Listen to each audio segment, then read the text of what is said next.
Hi hello అందరికీ నమస్కారం. Welcome to my channel. ఓం నమో వెంకటేశాయ. ఎలా ఉన్నారు? అందరికీ కార్తీక మాస శుభాకాంక్షలు. ఈరోజు కార్తీక మాసం 2వ రోజండి. ఈరోజు యొక్క ప్రత్యేకత ఏంటంటే భగిని హస్త భోజనం అనమాట. సో ఇది చాలా మంచి వీడియో, చాలా మంచి విషయం ఉంటుంది. ఇది మీరు మిస్ అవ్వకండి. మీ ఫ్రెండ్స్కి, రిలేటివ్కి అందరికీ షేర్ చేయండి ఫ్రెండ్స్. తెలియని వాళ్ళు, తెలిసిన వాళ్ళకి షేర్ చేయండి. ఇది చాలా మంచిదన్నమాట ఇలా చేయడం వల్ల.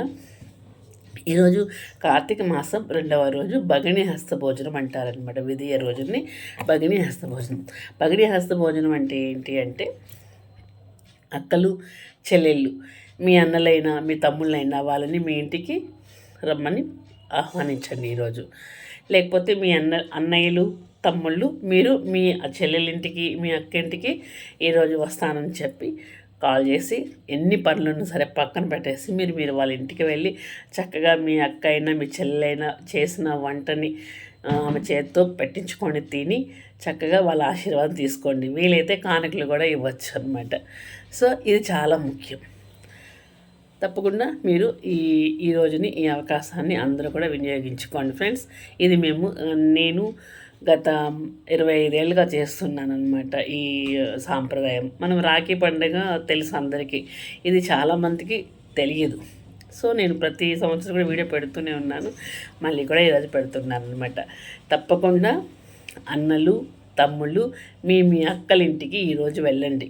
వీలైతే మధ్యాహ్నం లేకపోతే రాత్రి అయినా సరే వెళ్ళండి. వాళ్ళ చేతి వంటని తినండి. వాళ్ళ వాళ్ళ వాళ్ళ చేతితో ఆశీర్వాదం తీసుకోండి. ఇలా చేయడం వల్ల మాకేంటి అనేసి అనుకుంటున్నారేమో. దీనికి ఒక మంచి కార్తీక పురాణంలో ఒక కథ ఉందన్నమాట. అది కూడా మీకు షేర్ చేస్తాను. ఇలా చేయడం వల్ల అన్నలకి, తమ్ముళ్ళకి మీ అక్క యొక్క చేతితో భోజనం తినడం వల్ల మీకు పూర్ణాయుషులు అవుతారు. మీరు పూర్ణాయుషులు అవుతారు. మీకు ఎలాంటి ప్రమాదాలు ఎలాంటివి కూడా రావన్నమాట. మీరు పూర్ణాయుషులు అవుతారు. అలాగే అక్కకి, చెల్లెలకి ఏం ఉపయోగం అంటే, అక్కలు చెల్లెళ్ళు మీ తమ్ముళ్ళని, మీ అన్నల్ని ఆశీర్వదించడం వల్ల మీ కడుపును పుట్టిన పిల్లలందరూ కూడా ఆయుష్మంతులు అవుతారు. మీ కడుపు చల్లగా ఉంటుంది.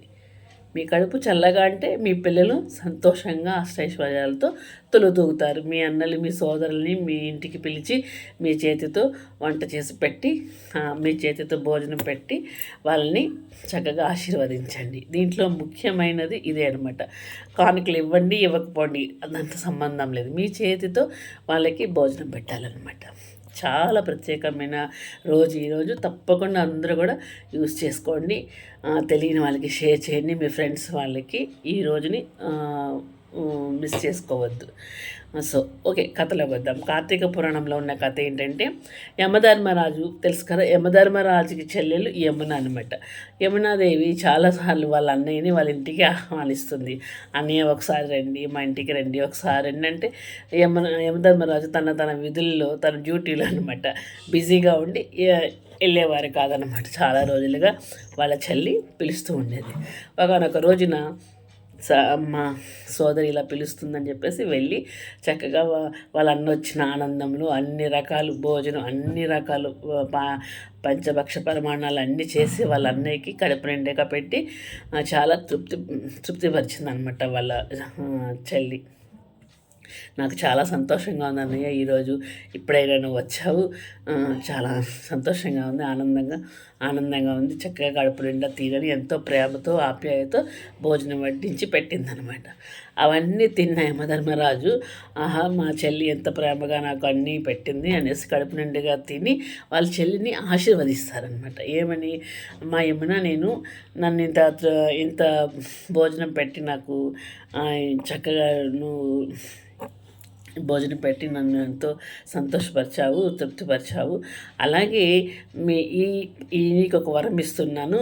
భూమి మీద ప్రజలు తమ సోదరి ఇంటికి వెళ్ళి ఈరోజు నేను నీ దగ్గరికి ఏ రోజైతే వచ్చానో ఆ రోజున భూలోకంలో ఉన్న మానవులు వాళ్ళ చెల్లెలింటికి, అక్కలింటికి వెళ్ళి ఇలాగే వాళ్ళ చేతితో భోజనం తిన్న వాళ్ళకి నేను పూర్ణ ఆయుష్ని ప్రసాదిస్తాను గాక అనేసి వరం ఇచ్చారనమాట.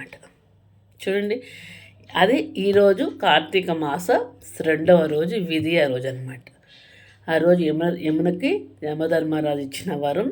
ఎవరైతే కార్తీక మాసం విధియ రోజున వాళ్ళ చెల్లింటికి అక్కింటికి వెళ్ళి వాళ్ళ చేతితో భోజనం తిని వాళ్ళని ఆశీర్వదిస్తారో వాళ్ళందరూ కూడా పూర్ణాయుషులు అవుతారు. ఎలాంటి ఆటంకాలు ఎలాంటి గండాలు రాకుండా నేను వాళ్ళని కాపాడుతాను, పూర్ణాయుషుని నేను ఇస్తున్నాను అనేసి వరం ఇచ్చారంట. అలాగే ఎవరైతే వాళ్ళ అక్కది ఇంటికి చెల్లింటికి వెళ్ళి వాళ్ళ చేతితో భోజనం అయితే తింటారో వాళ్ళ అక్కల కడుపు చల్లగా చూసుకుంటాను. అంటే వాళ్ళ